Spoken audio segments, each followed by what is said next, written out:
ఎంతమంది? 7 అయ్యారు కదా, 7. అయితే ఆ 7 పేర్లు చూసిన తర్వాత ఆయన అన్నాడంట, ఒక 2 పేర్లు తీసేసేయి అన్నాడంట. ఎవరిని తీసేస్తుంది పాపం? 2 పేర్లు, తల్లిదండ్రులు, ఇటు అత్తమామలు, తన భర్త, తాను, తన కుమారుడు, వీళ్ళ ఎవరు? ఒకవేళ అత్తమామలు తీసేస్తే ఏమంటావు? మా ఎంత దుర్మార్గురాలు, అత్తమామలు తీసేసింది. అందుకని ఆయన ఏం చేసిందంటే తన తల్లిదండ్రులని తీసేసిందంట. తన తల్లిదండ్రులు ఇంకెంతమంది ఉన్నారు? 5. 5 అంటే అప్పుడు మళ్ళీ అన్నారంట, మనలో ఇంకా తగ్గాలి అనండి. సరే, అత్తమామలు తీసేసి 2. ఇంకెంతమంది ఉన్నారు? 3 ఉన్నారు.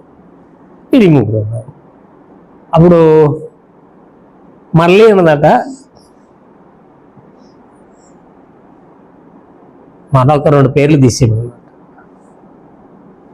ఇప్పుడు 2 పేర్లు అంటే ఎలా, ఎవరిని తీసేస్తుంది?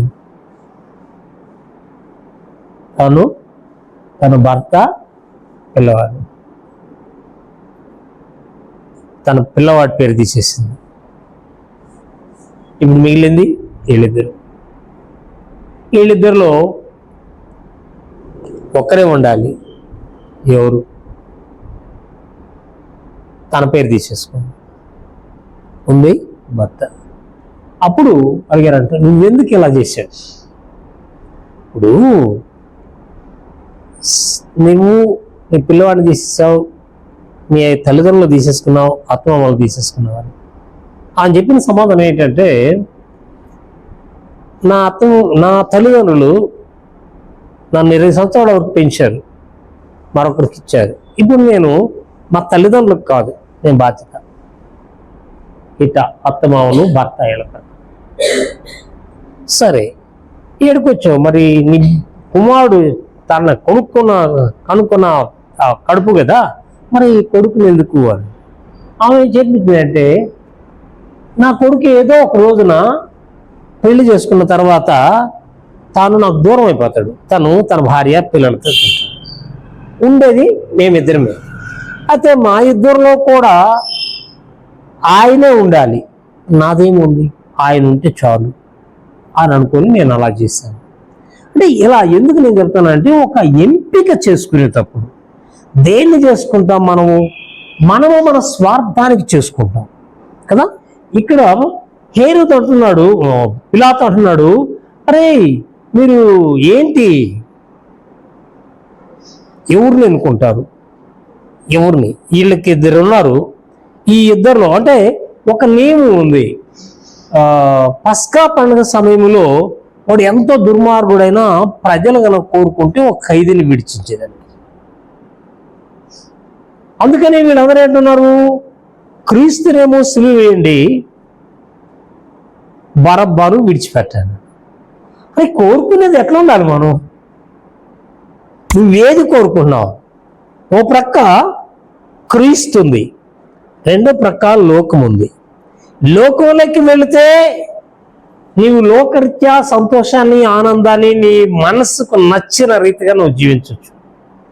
క్రీస్తులోకి వస్తే ఎలా ఉండాలి? క్రీస్తు యొక్క బోధల ప్రకారంగా జీవించాలి. అవునా? యెహోషువ గ్రంథములో 24వ అధ్యాయము 15వ వచనంలో ఏమంటాడంటే, మీరందరూ ఎవరిని సేవిస్తారో నాకైతే తెలీదు, నేనైతే మాత్రము నేను నా కుటుంబము యెహోవాను సేవిస్తూ అన్నాను. మీరెవరు అంటే సెలెక్ట్ చేసుకోవాలా, మనలను మనము ఏ విధంగా ఏ మార్గంలోకి వెళతామనేది. ప్రభు అయినటువంటి యేసు క్రీస్తు చెప్పినటువంటి మాటలను మనం గమనిస్తే 2 మార్గాల గురించి తెలియచేశాడు. నీ ఇష్టం, నువ్వు ఏ మార్గంలోకి వెళితే ఆ మార్గం. ఒకటి విశాలమైన మార్గం ఉంది, ఇంకొకటి ఇరుకైన మార్గం ఉంది. నీ ముందు పెట్టారు, ఏ మార్గంలోకి వెళతావో. ఇక్కడ పిలాతు కూడా అనేది ఏంటంటే, ఇదిగో 2 వ్యక్తులు ఉన్నారు, ఈ 2లో నీకు ఎవరు కావాలో కోరుకోండి. అందరూ ఏం కోరుకున్నారు?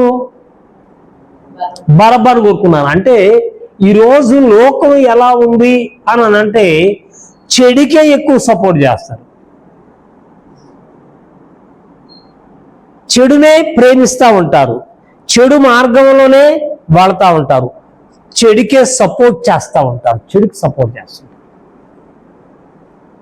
తెలుసు మనకి ఇతడు మంచివాడు కాదు అని, అయినప్పటికీ కూడా మనం చేస్తాం.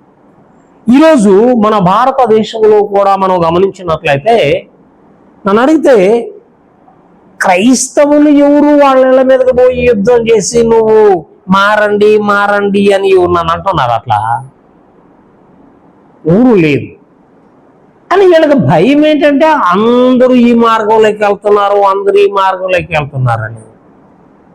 నేను అలాంటి వాళ్ళందరికీ నేను చెప్పేది ఏంటంటే వాటన్నిటికంటే నువ్వు నీ మార్గాన్ని బోధించి వాళ్ళని మళ్ళకుండా చేయి. ఎందుకు మనకు మధ్య ఎవరిదో వాడు గొప్ప అని చెప్పుకుంటున్నాడు, ప్రతి వాడు గొప్ప అని చెప్పుకున్నప్పుడు నువ్వు నీది గొప్ప అని చెప్పుకో, ఇంకంతే కదా కావాల్సింది. దానికంటే ఇంక మరొకటి మార్గం ఏముంది?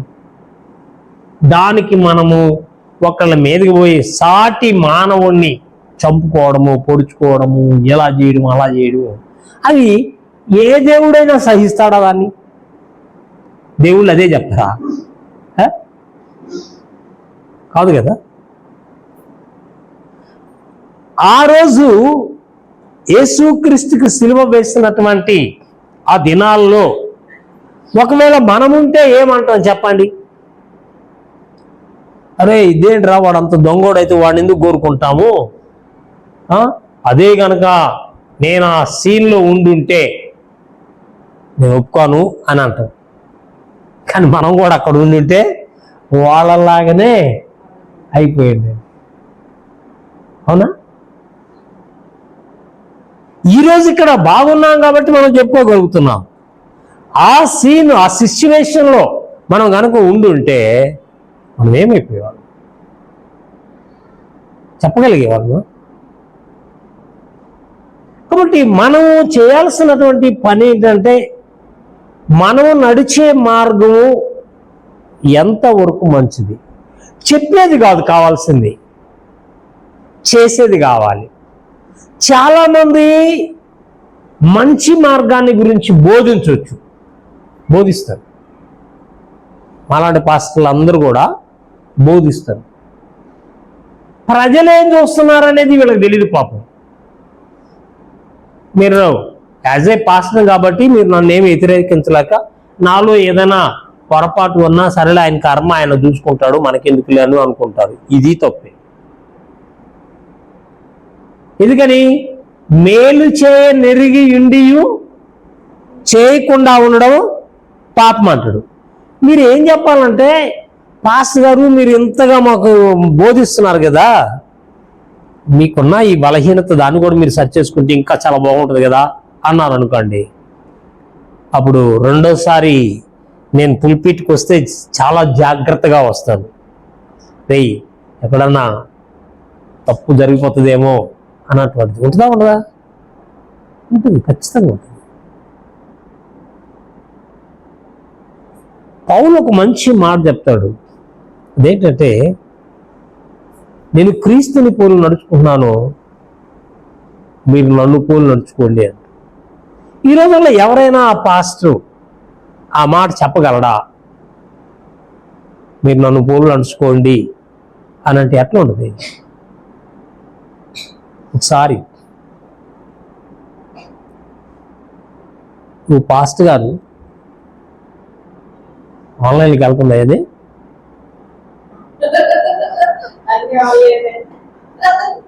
సరే చెప్పప్పా, పర్వాలేదు, అవుతుందా? సరేలే చెప్తా, ఉన్నాయి ఇది విన్నా పర్వాలేదులే. ఎందుకంటే పాస్టర్లు అందరికీ ఒక రోజు తాగి పుల్పిట్ మీద తాగి వచ్చాడు. కానీ ఎంత మాట్లాడతాడంటే వాక్యము నిజంగా అంత బాగా బోధిస్తాడు, చాలా బాగా బోధిస్తాడు. కానీ తనకు ఉండే అలవాటు ఏంటి? తిమోతి డ్రింక్ చేసి వస్తాడు. డ్రింక్ చేసి వచ్చి పుల్పిట్ మీద చెబుతూ చెబుతూ చెబుతూ అరుగు పొద్దున్నే 10 గంటలకు ఎందుకు తాగాడు, అంత తొందరగా తాగేశాడు. ఇంటికి పోయి తాగొచ్చు కదా వాడు. తాగాడు, బోధిస్తే పడిపోయాడు. పెద్దలు మీలాంటి వాళ్ళు సార్ సార్ సార్ ఏం కాదు, కొంచెం ఎక్కువ ఇదిలే అనడం, కొంచెం ఎక్కువైంది సరే. మరుసటి సండేకి అతను వచ్చి చెప్తాడు, ఏంటి మీరందరూ నన్ను విచిత్రంగా చూస్తున్నారు, తాగకూడదని బైబిల్ ఎక్కడ చెప్పింది అని అడిగాడు. అందరూ ఆశ్చర్యపోయారు. పెద్ద పెద్ద మహానుభావులు ఆ చర్చిలో ఉండేది. ఎప్పుడన్నా మా ఊరు వస్తే ఆ ఊరికి వెళ్దాం, చూపిస్తాం మీకు అంత పెద్ద చర్చి. అప్పుడుది బ్రిటిష్ కాలం ఉన్న చర్చి లేదు. తాగకూడదు ఎక్కడున్నారు? అరే పౌలు చెప్పాడా తిమోతికి, తిమోతి నీ ఆరోగ్యం నిమిత్తం కొంచెం తీసుకొయ్యానుడు, కాదంటే నేను కొంచెం ఎక్కువ తీసుకున్నా, కొంచెం ఎక్కువ తీసుకున్నా. ఇలా ఉంటుంది. ఎందుకు నేను ఈ విషయం చెప్తున్నా అంటే, నువ్వు ఎవరిని ఎంపిక చేసుకున్నావు నీ జీవితంలో. మనము ఒకప్పుడు లోకంలో ఉన్నాం, అన్నిటికీ ఉన్నాం. నేను శ్రీని గురించి చూస్తే నాకు చాలా ఆశ్చర్యం వేస్తుంది. నేనేదో ఆయన ఉన్నాడని ఆయనకి ముఖస్థుతి చెప్పడం కాదు, కానీ ఆయన ముందు నుండి నాకు తెలుసు కాబట్టి చర్చికి ఆయన వచ్చేవాడు కాదు కదా, ఆయన రాడు. ఇంకా అవసరమైతే పెళ్లి చేసుకున్న నేరానికి మమతా నేను చేసుకొచ్చి వదిలి పెడతాలే అని అంటాడు. పెళ్లి చేసుకున్నాను కాబట్టి నేను సరేలే నీకు అంత కష్టం కలిగిస్తాను, అది చేసుకుని వదిలి పెడతాను, మళ్ళీ తీసుకొస్తాను. అలాంటి వ్యక్తి నాకు బాప్తిజంలోనే అడగడంలో ఎంత ఆశ్చర్యం చూడండి. మన చర్చిలో ఈయనకంటే ఇంకొక ముందు ఒక ఆయన ఉన్నాడు, దాస్ గారని ఉందా. ఆయన వాళ్ళ కొడుక్కి అనారోగ్యంగా ఉంటే ఇక్కడికి తీసుకొచ్చాడు, ప్రార్థనకు తీసుకొచ్చాడు. ఆయన ఏం చెప్పాడు నాకు తెలుసా నాతోటి, సార్ నేను మాత్రం క్రైస్తవుని అవును కానీ, ఆయన హిందూ అవును కానీ ఈడు కొరకే సార్, ఈడు కనుక దేవుని దైవంలో బాగోతే ఈడే క్రైస్తవుడు వచ్చి ఈడికి బాప్తిజం అనడం. కొద్ది నెలలు వచ్చాడు. అతని పేరు ఏదో ఉంది, ఆ అబ్బాయి పేరు దిలీప్ అనుకుంటా, అలాంటి పేరు. కొంచెం నమోదైంది. నమోదైతే దాస్ గారు వచ్చి ఏమన్నాడు తెలుసా, సార్ నాకు బాప్తిజం ఇవ్వమన్నాడు. చూడండి దేవుని యొక్క ఆశ్చర్య కార్యాలు ఎలా ఉంటాయి. ఎందుకు నేను చెప్తానంటే, నువ్వు ఎవరిని కోరుకుంటావు. చాలాసార్లు మనము మన ఇష్టమైన మార్గంలో వెళ్ళడానికి మనం ప్రయత్నం చేస్తాం, కానీ మన హృదయాంతరాలను దేవుడు పరీక్షించేవాడు గనక మనల్ని ఆయన వైపు మళ్ళించుకుంటాడు. ఇప్పుడు ఒకవేళ మనం చెడ్డవాళ్ళమై ఉండొచ్చు, ఇప్పుడు స్థాయి చూడు దేవుడు. ఇది నేను చాలాసార్లు మీతో చెప్తుంటాను. మీ భవిష్యత్తును చూస్తాడు, నా భవిష్యత్తును చూస్తాడు. మనము హేబేలు కయ్యూను యొక్క సంఘటనను మనం జ్ఞాపకం చేసుకుంటే, లేక యాకోబు ఏశావుల గురించి మనం ఆలోచిస్తే, యాకోబు చాలా మోసగాడు కదా, చాలా మోసగాడు. ఏశావు అలా మోసం ఏమో కనపడలా. కానీ ఏశావులో ఉన్న తప్పేంటి తెలుసా, యాకోబు తన తల్లిదండ్రులు చెప్పినట్లు పద్దనరాముకి వెళ్ళాడు. ఏశావుకి అంటే కనాను స్త్రీలంటే ఇసాకు ఇష్టం లేదు కనుక వాళ్ళు ఏం చేశారు, వాళ్ళ పిల్లల్ని చేసుకోవడానికి ఇష్టం. అంటే తల్లిదండ్రులకు వ్యతిరేకంగా చేసే స్వభావము కయ్యూనుకుంది. ప్రియమైన దేవుని బిడ్డలారా, ఇక్కడ పిలాతు చెబుతున్న మాట ఏంటంటే, మీరు ఈ ఇద్దరిలో ఎవరిని మీరు ఎంపిక చేసుకుంటారో చూసుకోండి. ప్రభు ఏమో మన కొరకు ఈ లోకానికి వచ్చి మీ కొరకు తన ప్రాణాన్ని బలిగా అర్పించాడు. యూదా ఏమో ఒక దొంగ, అనేక హత్యలు చేసినటువంటి వాడు. ఎవరు ఎంపిక చేసుకుంటావు? ఎవరు కావాలా నీకు? లోకం కావాలనా, క్రీస్తు కావాలా? క్రీస్తులో నువ్వు ఎంపిక చేసుకుంటే నువ్వు మరలా ఎనిక్కి చూడకూడదు. మనమంతా ఎనిక్కి చూసే స్వభావమే. నాగట మీద చేయి పెట్టి వెనక్కి చూసేవాడు నాకు పాత్రుడు కాదు అంటాడు. మనం ఒకసారి ఒక నిర్ణయం తీసుకున్న తర్వాత ఆ నిర్ణయం మరణ పర్యంతం వరకు ఉండాలి.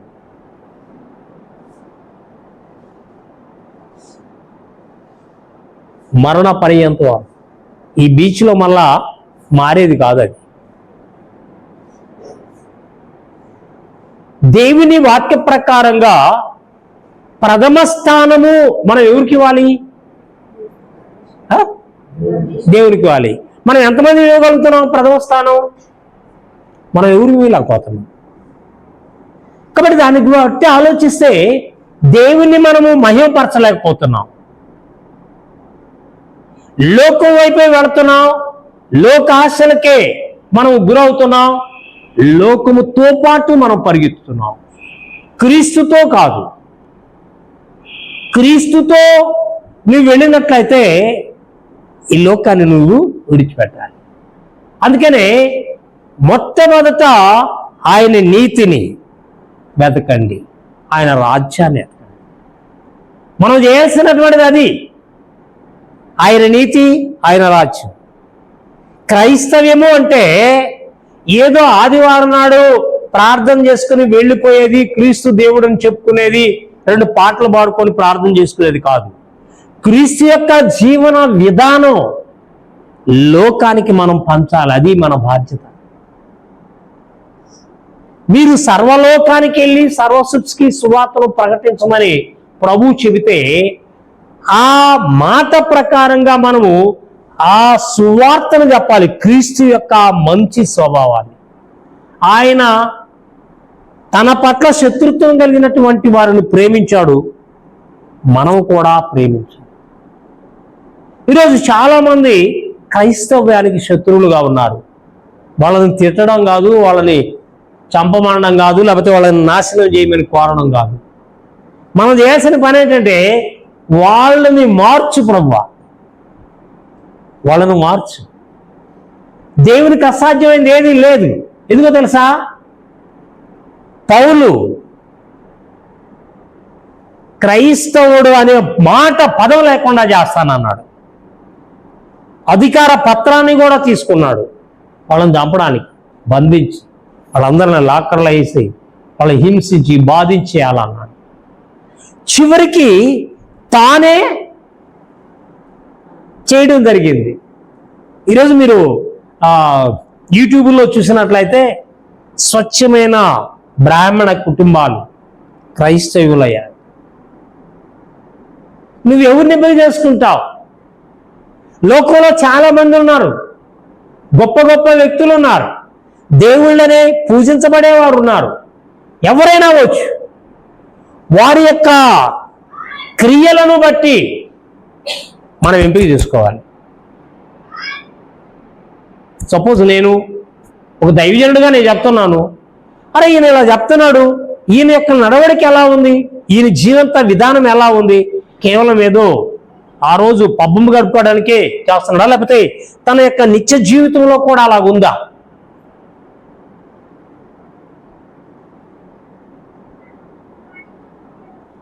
నేను మీ కొరకు ఎవరిని విడుదల చేయాలా? బర్బనా లేక క్రీస్తు అనబడినటువంటి యేసునా?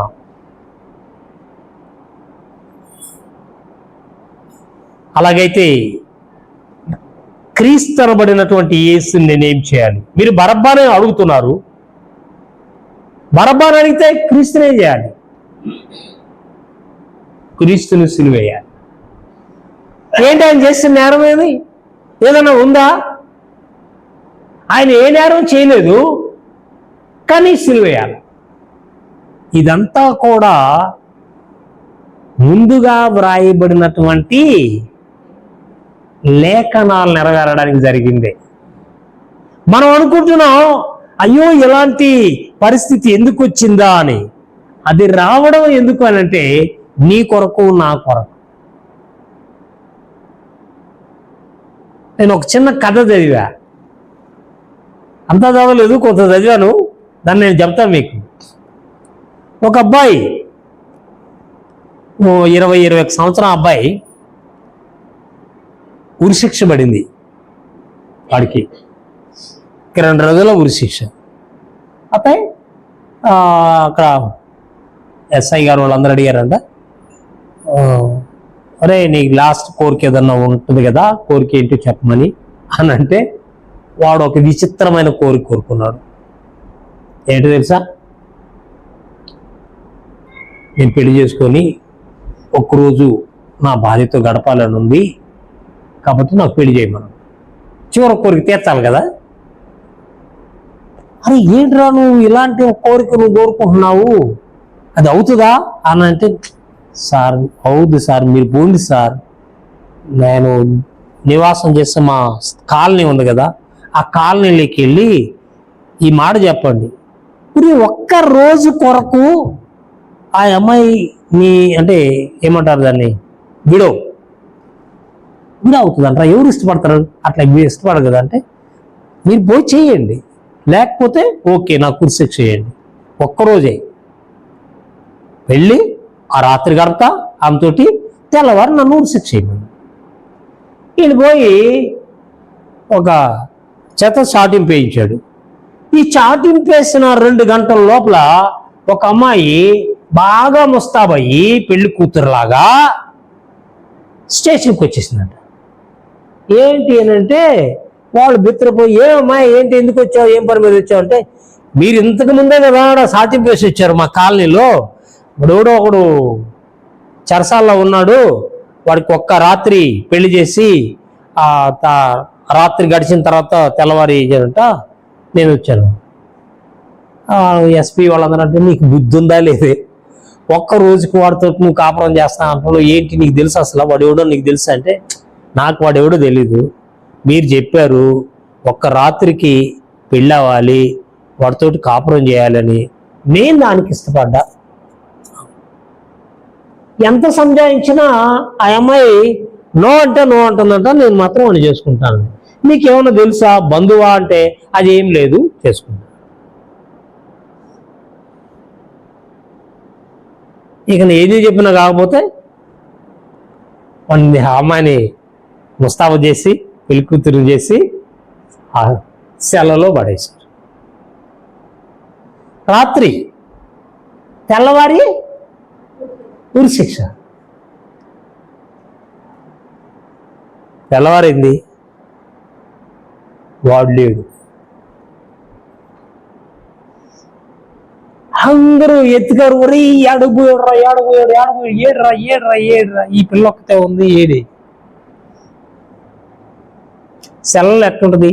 వాళ్ళు అనుకున్నారు కదా అసలు అరగంట కూడా కూర్చోలేరు ఈ పిల్ల, అది చండాలమైన వాసన కదా, ఏమి ఉండదు, అంత అసహ్యంగా ఉంటుంది, అరగంట కూడా ఉండదు అనుకుంటే రాత్రి అంతా ఆ పిల్ల ఉండిపోయింది. వాడు ఆ అమ్మాయి డ్రెస్ వేసుకొని బయటికి వెళ్ళిపోయాడు. ఒక రాత్రికి కదా అమ్మాయిని పిలిచింది, రాత్రి అయిపోయిన తర్వాత వెళ్ళిపోయాడు. ఇంకేం చేస్తారు, ఏమున్నాయ్యా నాకు తెలీదు, వాడు ఏం చేసింది ఏంటి, ఈ అమ్మాయి వీడికి ఉరిశిక్ష చేయాలి, లేకపోతే వీళ్ళు ఉద్యోగాలు పోతాయి. ఎందుకు నేను ఈ విషయాన్ని చెప్తున్నానంటే, ఒకరిని రక్షించడానికి ఆ అమ్మాయి ఎంత త్యాగం, వాడు దొంగోడు తుంగోడు అది వేరే విషయం, అది వాడు అలా అంటే శిక్ష పడడానికి వాడు చేసిన పని ఏంటంటే, ఈ అమ్మాయి వాళ్ళ ఇంటికి రవిడిలో ఒక 3 వస్తే వాళ్ళని చంపేశాడు. ఆ తర్వాత తెలుస్తుంది కాబట్టి వీడు నిర్దోషి అని చెప్తారు, అది వేరే విషయం. అంటే ఆ అమ్మాయి తీసుకున్నటువంటి ఒక నిర్ణయం ఒకరిని కాపాడడానికి, ఇంతదే చేస్తే లోకమంతని కాపాడడానికి ప్రభు అయినటువంటి యేసుక్రీస్తు ఎంత గొప్ప నిర్ణయం తీసుకున్నాడు. ఆయన సింహాసనాన్ని విడిచి ఇక్కడికి వచ్చాడు, నీ కొరకు నా కొరకు. ఆయన చూపించినటువంటి ఆ గొప్ప ప్రేమ అలా ఉంది. కాబట్టి ఈరోజు మనము కేవలము నామకార్థమైనటువంటి క్రైస్తవ జీవితం దేనికి పనికిరాదు. నువ్వు దేన్ని కోరుకుంటున్నావు? లోకంలో ఉన్నావు, లోకం యొక్క పోకడలో నువ్వు వెళుతున్నావా, క్రీస్తు యొక్క మార్గంలో వెళుతున్నావా? క్రీస్తు బోధించినటువంటి బోధలు ఏంటంటే, నన్ను వెంబడించువాడు తనను తాను త్యజించుకోవాలి, తనను తాను తగ్గించుకోవాలి. మనం ఎంతవరకు చేస్తున్నాం? ఎప్పటి వరకు మనం ఉంటామంటే, మన మీదకి ఏ నేరం రానప్పుడు మాత్రం మనం ఉంటాం, కానీ మన మీద ఎవరైనా ఒక నిష్కారణంగా అసలు కారణం ఉంటేనే ఒప్పుకోము, కారణం ఉంటేనే ఒప్పుకోము. ఇక నిష్కారణంగా ఎవరైనా ఏదన్నా అంటే అసలు ఒప్పుకుంటావా? 100 అంటాం. అదే మా ఊర్లో ఒక ఆమె తిడుతుందిలే. ఎట్ట తిడుతుంది అంటే, ఎంత చండాలంగా తిట్టేస్తుంది అంటే చాలా భయంకరంగా తిట్టేస్తుంది. ఆమెను కనుక ఏందమ్మా నువ్వు ఇలాగొన్నావు అని అంటే, ఆ ఒక్క మాట అంటే చాలు, ఇక ఆమె ఏమడతాయి సార్, ఏమి నీ అబ్బా నీ అమ్మ నీ అక్క జీలు మొత్తం పెట్టేస్తుంది. ఈ పిల్లలు ఒక్కటే. ఇలాంటి స్థితి చాలా మందిలో ఉంటుంది. కానీ తనను తాను తగ్గించుకోవాలంటాడు. ఎవరి కొరకు? అది క్రీస్తు కొరకు. ఈరోజు మనం భారతదేశంలో ఉన్నామంటే తప్పకుండా ఈ వాక్యం మనలో ఉండాలి. ఈరోజు లోకంలో ఉండేటువంటి పరిస్థితి, అయా పోయిన వారం కాకుండా అంతకు ముందు వారం మనం క్రైస్తవులు అని చెప్పుకుంటే ఎలా చెప్పండి? చూశారా అని కదా, ఆ దేవుడు తాటి బంధాలో కొట్టారు వాళ్ళని, తాటి బంధాలో కొట్టారు. ఏడ మనం తలుపులు వేసుకున్నాం కదా. ఒకవేళ వాళ్ళు ఏడకి వచ్చారనుకో, ఈయన బతికే వాళ్ళు ఎంతమంది ఉంటారో నాకు తెలియదు, అందరూ చచ్చారు.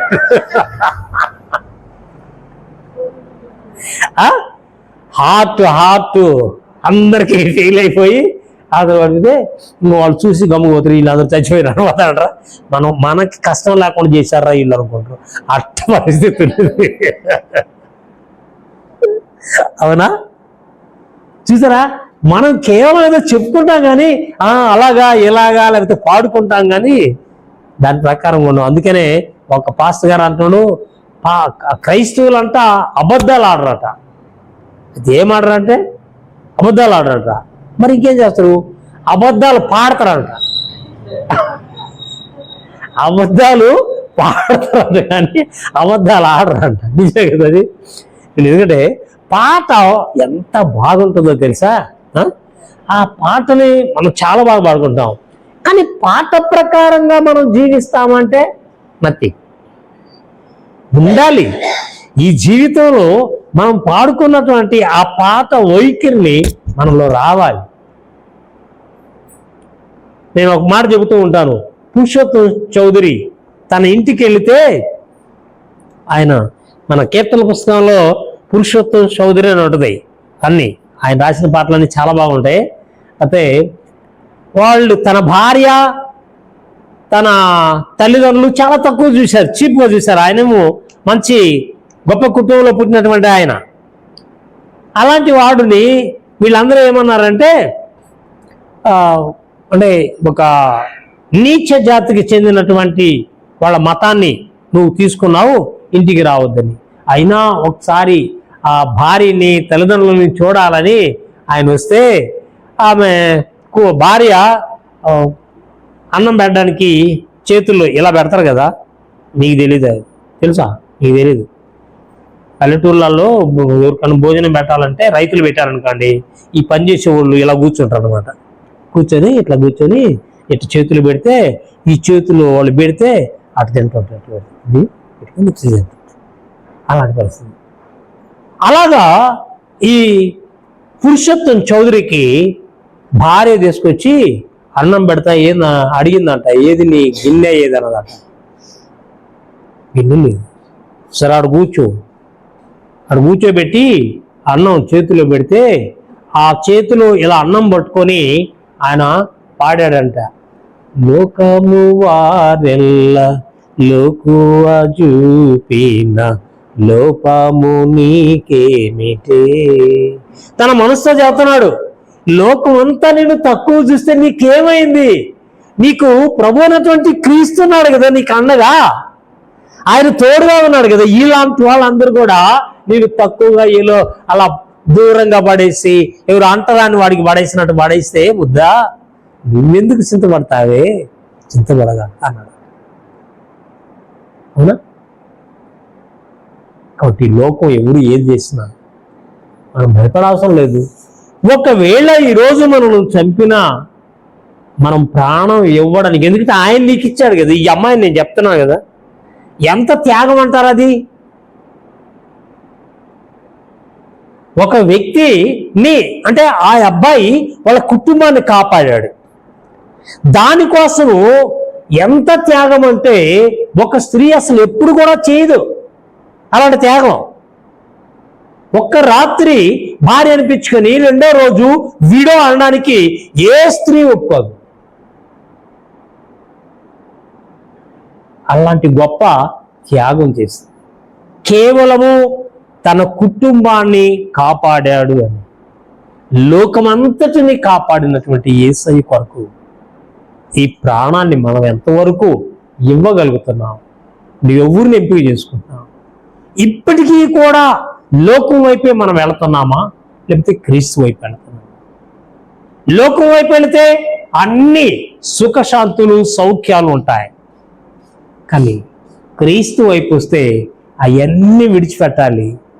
ఆయనతో వస్తే ఆయన శ్రమలు, ఆ సిలువ ఎత్తుకొని మనం నడవాలి. సిలువలు ప్రియమైన దేవుని బిడ్డలారా, ఇలా అంటున్నాడు, ఈ ఇద్దరిలో మీరు ఎవరిని ఎంపిక చేసుకుంటారు?